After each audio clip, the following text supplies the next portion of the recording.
کیا آپ کا ایمان سلامت ہے؟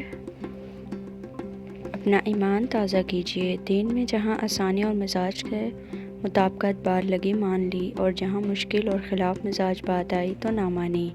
دن میں یہ پک اینڈ چوز منافقت ہے۔ کہیں آپ کا طرز عمل ایسا تو نہیں؟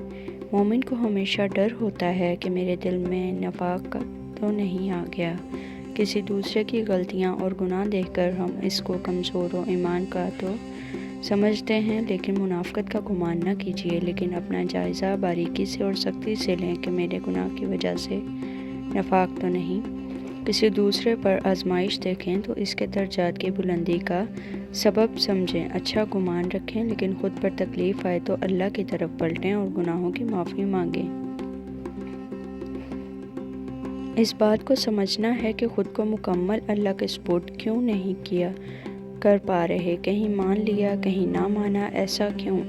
تو وجہ آپ کی دنیا کی محبت ہے۔ مال، آسائشیں، آسانیاں وغیرہ چاہیے، کیونکہ ہم نے یہ سمجھ لیا ہے کہ دنیا کی چیزیں ہمیں خوشی دیں گی، وہی ترجیح بن جائے گی، اسی لیے محنت اور کھپنا ہوگا، اسی کے لیے قربانی دیں گے۔ ہمیں یاد رکھنا ہے کہ آخرت کو کہیں پیچھے چھوڑ کر، کوئی اہمیت نہ دے کر اگر ہم دنیا کے پیچھے بھاگ رہے ہیں تو دنیاوی فائدہ تو اللہ دے دیتا ہے، لیکن بے سکونی دل و دماغ میں بس جاتی ہے۔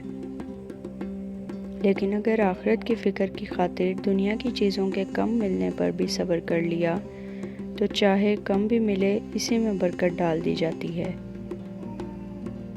خواہشات تو اللہ نے سب کے دل میں رکھی ہیں۔ اللہ کی لگائی ہوئی پابندیوں سے آزاد ہونے کا دل چاہتا ہے۔ انہی فطرتی خواہشات کی تربیت ہمیں کرنی ہے، لیکن وہ کیسے؟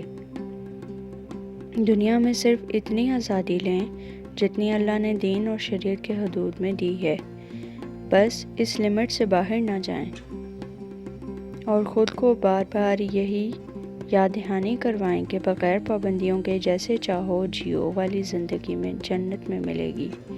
اسی لیے اللہ کے سامنے سر جھکانا پڑے گا، پارشل نہیں، مکمل سر جھکانا ہے۔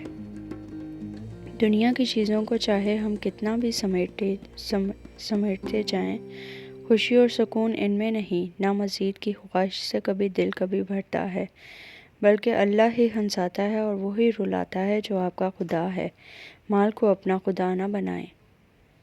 آج آپ اپنی خواہشات اور آزادی کے شوق کو کنٹرول کر لیں تو جنت کی آزادیاں آپ کے منتظر ہوں گی انشاءاللہ۔ نفس کی اس تربیت کے لیے اپنا یقین تازہ اور پختہ کریں کہ اللہ مجھے دیکھ رہا ہے، اور مسلسل فرشتوں کے کیمرے میں میری چھوٹی سے بڑی ہر چیز ریکارڈ ہو رہی ہے۔